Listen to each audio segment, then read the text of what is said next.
باللغة الإنجليزية ولأول مرة في هذه الرسالة. معنا تفاصيل أكثر القيصر كاظم الساهر. أستاذ كاظم، مساء الورد. مساء الورد أستاذ سعد، الأخبار؟ مشتاقين.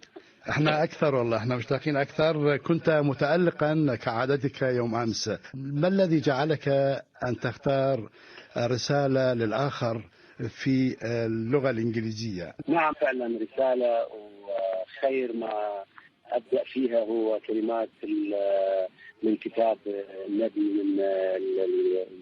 من الأستاذ الكبير جبران خليل جبران.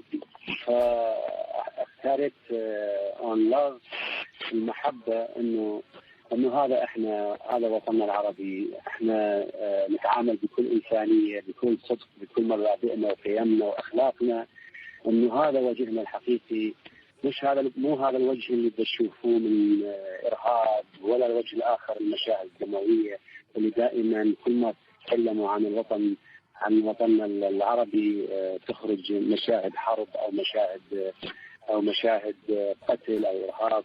بالعكس، هذا وجهنا الحقيقي، انه مليء بالانسانيه. والرساله اخذتها وقمت بتلحينها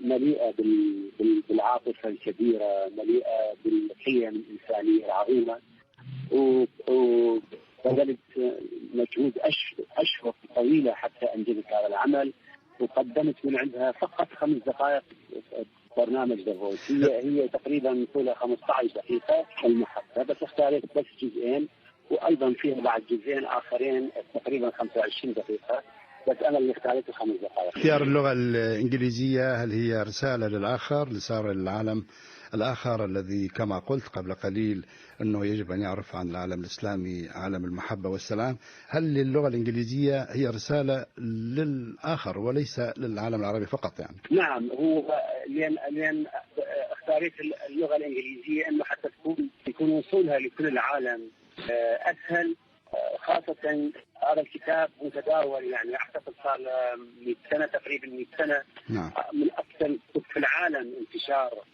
ومن أكثر الكتب في العالم اللي ترجم إلى لغات كثيرة جدا.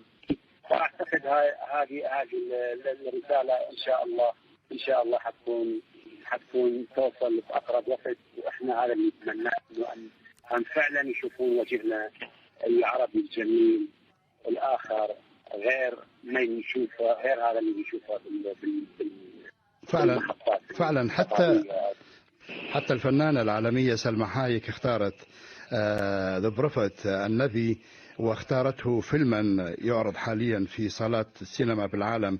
إذن هي سنة خليل جبران لما يحمله من رسالة محبة وسلام للعالم، هي رسالة الإسلام إلى العالم. نعم صحيح. أنا صار لي تقريبا مثل ما حكيت لك أشهر، يعني قرابة 2 أنا أعمل في هذا العمل الصراحة. صار لي بالضبط يعني 2 إنه أعمل في هذا العمل. قبل صديقتنا العزيزة سلمى حايك أنا أعرفها شخصيا. نعم. فأعتقد أعظم وأجمل من هذا الكتاب ما راح ألقاه أبدا. كيف تقول